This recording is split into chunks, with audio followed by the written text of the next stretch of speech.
Okay, let's start out. So this is where Jack's going to speak about computational complexity of checking semi-group properties and full projection semigroups and inverse semigroups.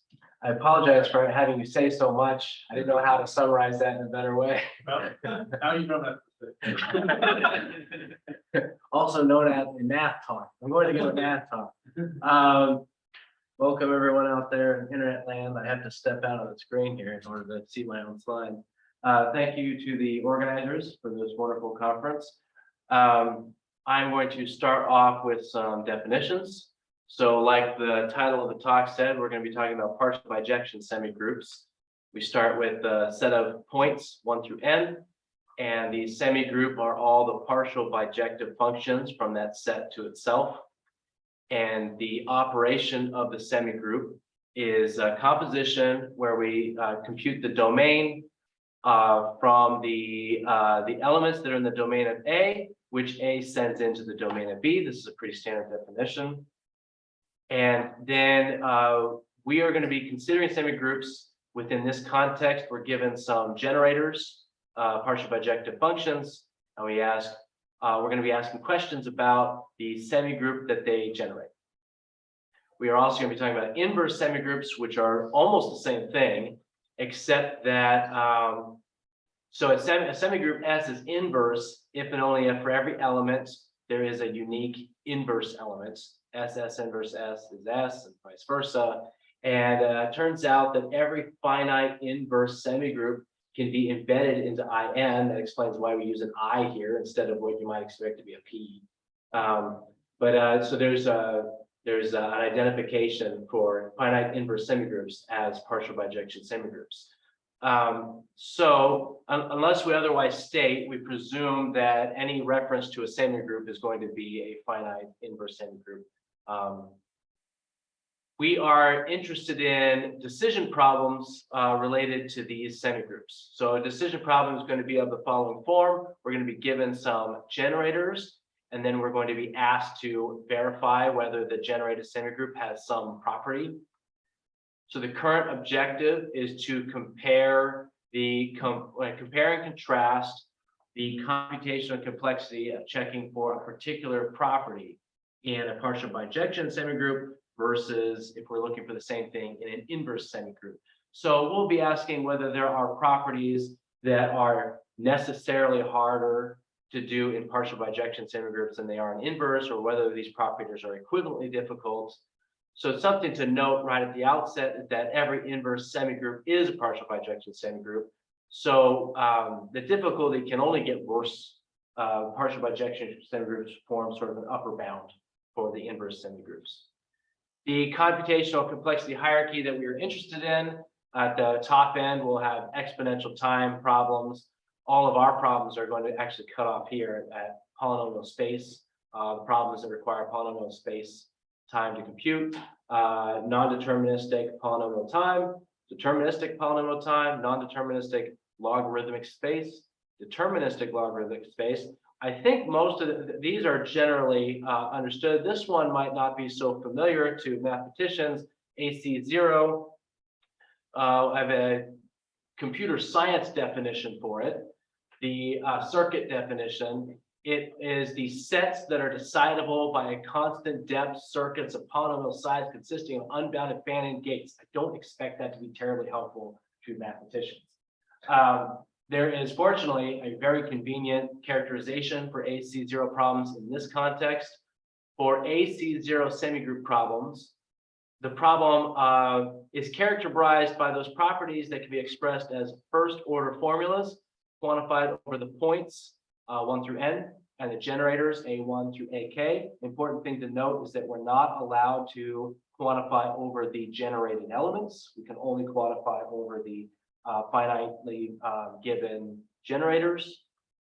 And then the only allowed predicates are of this form: X acted on by some semigroup element is equal to Y acted on by some semigroup element. So for X and Y points, and generators B's and C's.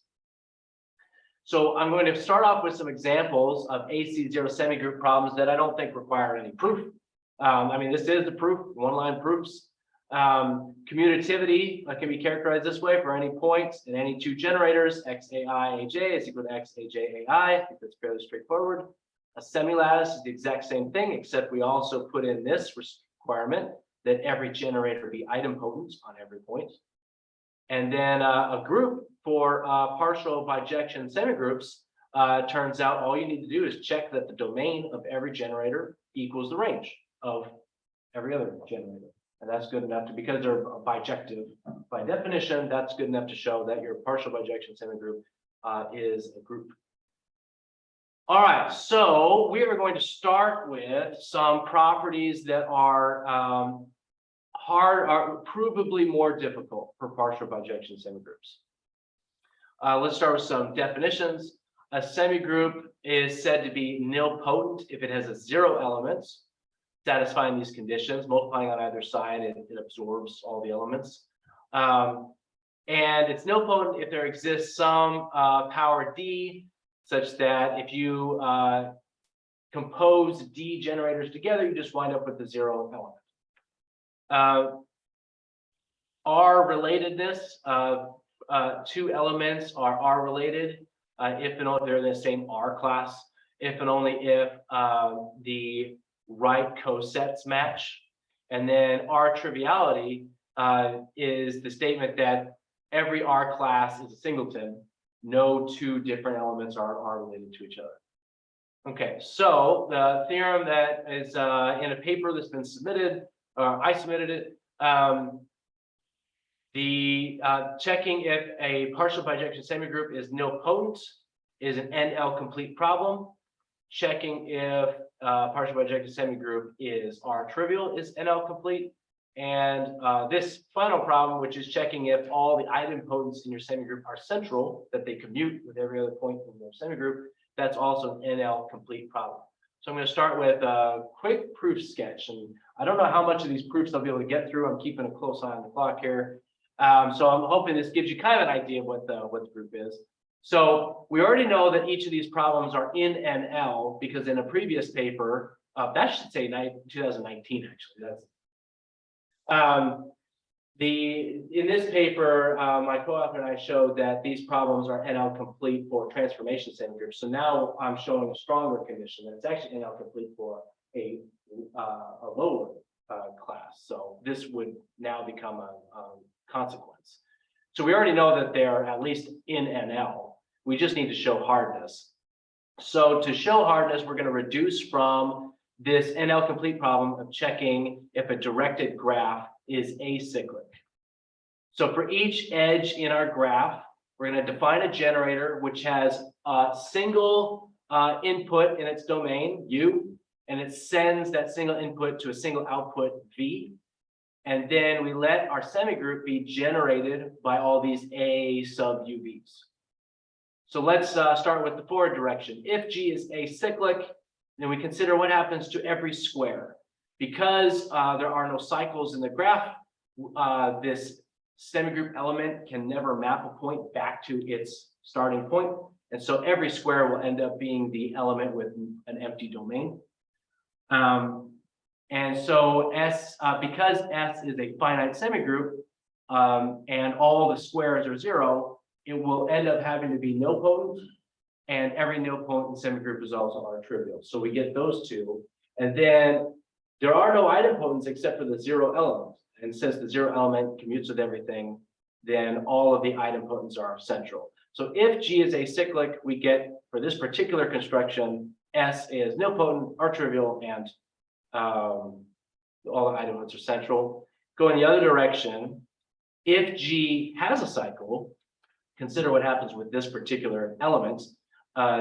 This will take U1, send it to U2, and all the way back to U1. So this element S will fix only U1. So right here, U1 will be sent to U2, but on the other side, U1 will be sent to U2, and then S will omit it. And so these 2 elements are not equal. That gives you an idempotent S, which does not commute with A. It also is an idempotent that isn't a 0 element, and so this isn't nilpotent. And it's also pretty straightforward to see that these 2 things are related. You can multiply the right here by A. You can multiply on the right here by the rest of S. And since S is idempotent, they would equal. And so what we have, that completes the reduction. So for inverse semigroups, it's actually very straightforward to show that all these problems are AC0. First of all, the only nilpotent inverse semigroup is the trivial one, because every element has an inverse. So you have lots of idempotents. This proposition is that each of the following two problems, so this is showing that these two other properties are also AC0, note that the idempotents in an inverse semigroup commute, and that every element A is R related to this idempotent A inverse. So the only way for your inverse semigroup to be R trivial is if every element is idempotent. But if every element is idempotent and the idempotents commute, that means your semigroup would have to be a semilattice. And this is another thing that this is the correct date. So that's good. No typo here. We already checked that even for transformation semigroups, you can check if it's a semilattice in AC0. So now suppose that every idempotent is central, then this argument here, SS inverse, S inverse is an idempotent, so commute it. And we wind up with this. It shows that SS inverse is S. This shows that S is a permutation of its own image. That means it generates a group. And then if you suppose the other direction, that every element generates a group, in my paper, I run through this argument that the domain, this is true if and only if the domain of every composition is equal to the intersection of these two domains. And if that is in fact true, then we get this statement: the domain of ES is equal to the domain of SE, but E does not affect the what the domain or doesn't move any points. So what this actually implies is that ES equals SE, which then shows that the things commute. So what this shows is that your idempotents commute if and only if your semigroup is what we call completely regular, which is that every element generates a subgroup. And in this paper up here, oh, actually no, in my next paper, I show that complete regularity can be checked in AC0 as well. Okay, so now we're going to look at a problem which is of equivalent difficulty. So we're going to look at zero membership. Given generators for a partial bijection semigroup, determine if S has a zero is an L complete problem. So I'm going to define, in order to make this argument, I need to define this thing called a transformation graph. Essentially, I'm going to embed partial bijection semigroups into a transformation semigroup. And the edges of this graph are defined in the following way. If we define an edge PQ, if there's a generator that sends P to Q, or Q to P, it's undirected, so we just need an edge.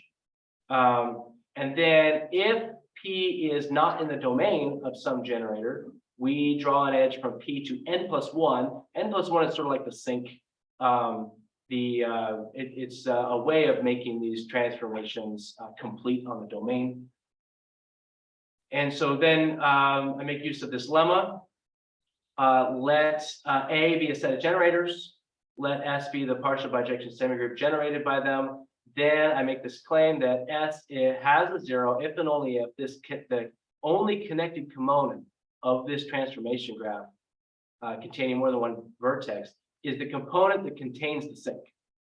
So the transformation graph is essentially going to be just like one component where everything can fall to n+1 and all these other singleton points that are fixed by all the generators. That's what it would mean to have a zero. So to prove this, suppose that there is a zero element, pick any PQ edge, and we want to show that P or Q lies outside of the domain for zero.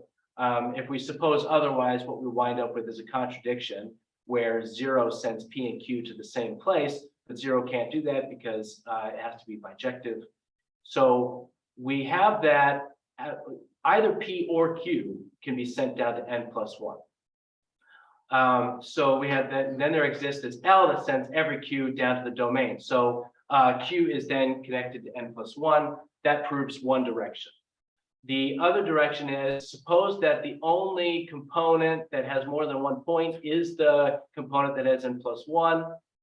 Then we say that for every x there is an s such that the x is not in the domain. That's this argument that we just did here. Every point can be sent to n plus one. We say let S be the element that minimizes the size of its domain intersected with this component X. This element is going to have to be the zero element for which this intersection is zero. So I'm skipping like kind of the nitty gritty, but hopefully this gives you an idea of how the structure of the graph correlates to whether or not there's a zero element. Okay. So the proof for the theorem, by this lemma, we need only check that there is only one connected component of this graph with more than one vertex also contains n plus one. The way we do this is we equivalently just consider anytime we have an edge between two non-equal points, check that A is connected to n plus one. And we can use Reingold's algorithm to check connectedness in undirected graphs in deterministic log space. So that puts this problem into log space. For hardness, we will reduce from this L-complete problem of checking if a permutation that fixes no points consists of a single cycle. And so let's say we're given a permutation and we embed it into IN and define this idempotent E to be the idempotent that omits one. Since sigma moves everything and E only omits one, then this generated semigroup is only going to have a zero if sigma can move everything into the position of one. Well, that means sigma would have to have a single cycle. So this is the reduction showing that it is L hard. This finishes that it's an L complete problem. Okay, so I have a couple more problems I want to discuss, and I started at 2, right? So 10 minutes? Yep. Okay, good. Yep. Good. That's great. I'm right on time. This is the next problem I want to consider, identity membership. So let's start with a definition. A semigroup element 1 is a left or right identity if 1s equals s or s1 equals 1 for every element s. An element that is both left and right is the unique identity of the semigroup. And Tn, I'm going to be making reference to it, so I have to define it. Tn is the semigroup of all transformations. It sits a little higher on the hierarchy than partial bijections. So they're generally more complicated semigroups.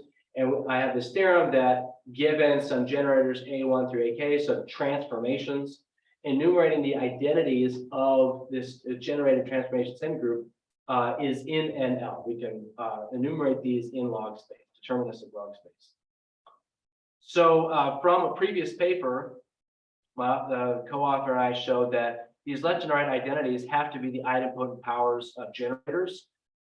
Using that fact, we can actually produce what these idempotents are now.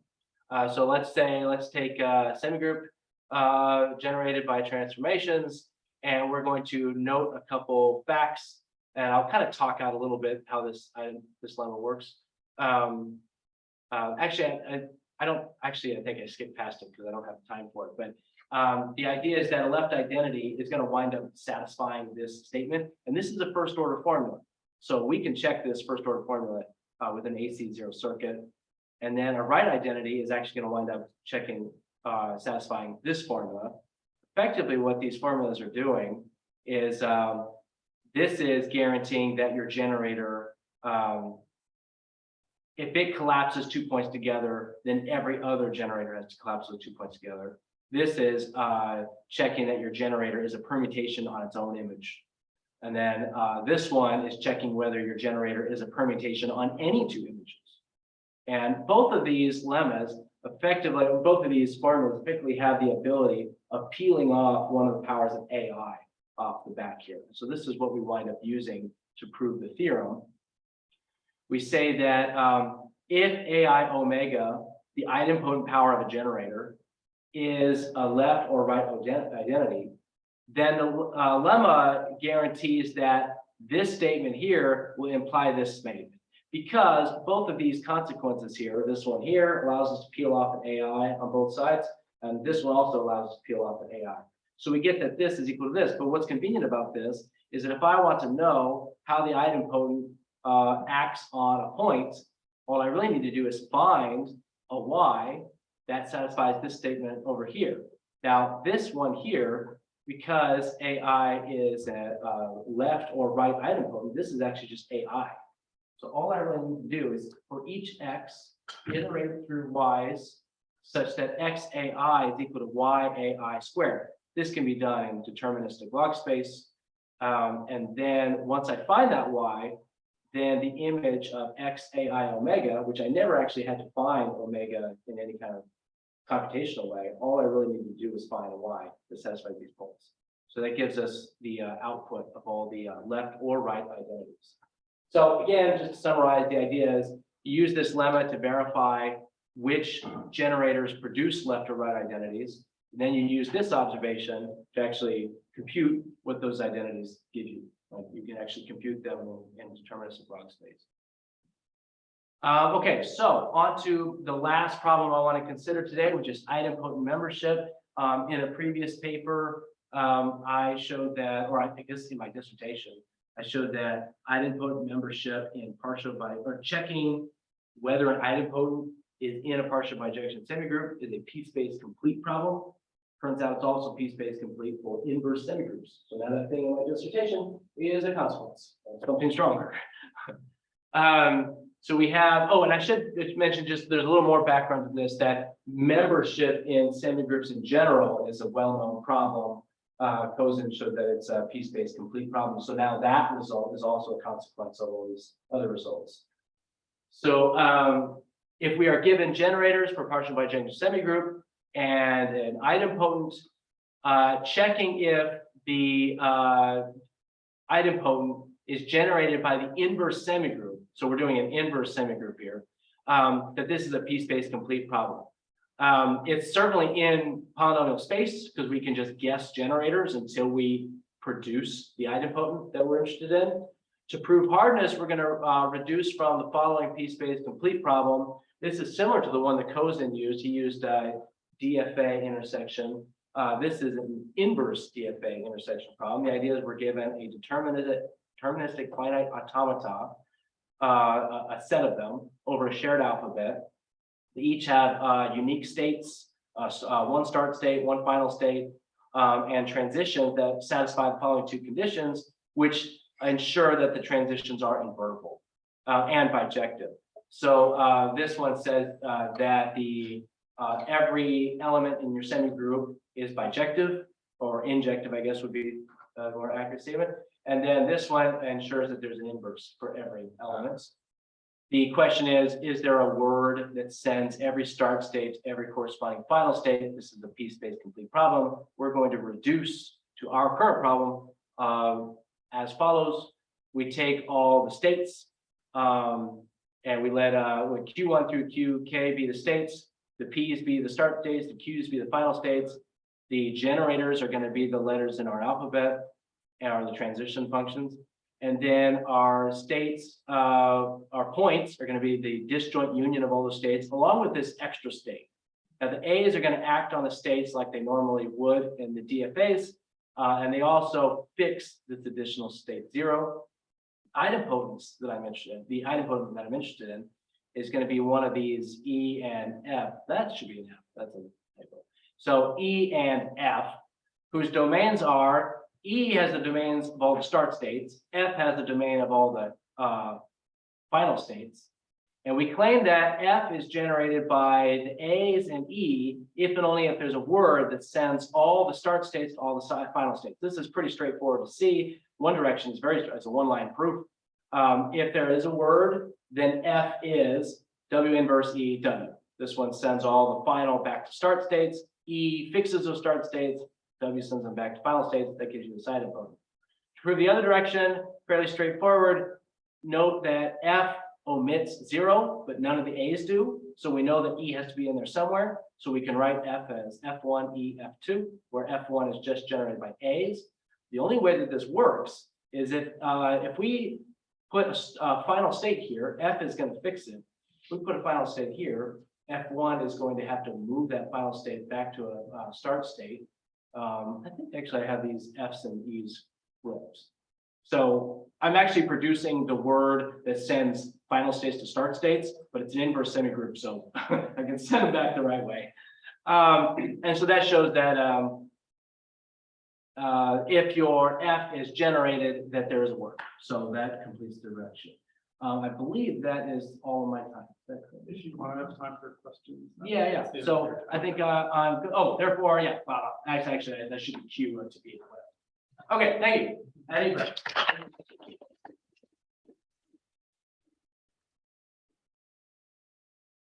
Questions? Okay. From behind you, what are you? So have any of these results been implemented?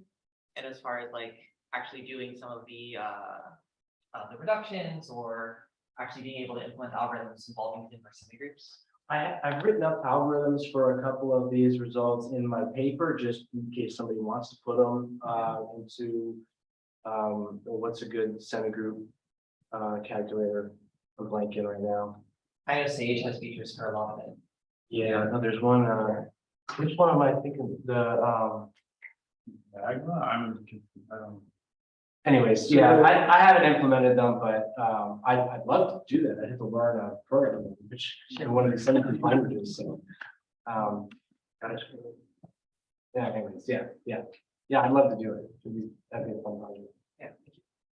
So there is some extension package to work with. Gap. With semigroups for gap. Yeah, that's what I was. Yeah. And they have algorithms there for checking membership. So this would be something I could contribute as far as idempotency, I guess. But the checking idempotency is the same complexity as just checking membership in general. So I don't know if you get any improvements over just the algorithm that's there already. Sure. Yeah, thank you.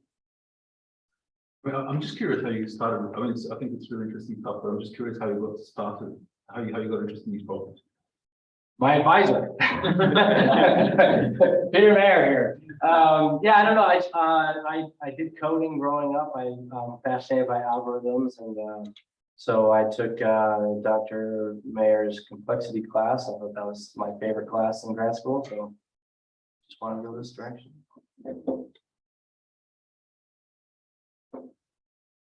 Great. Thank you.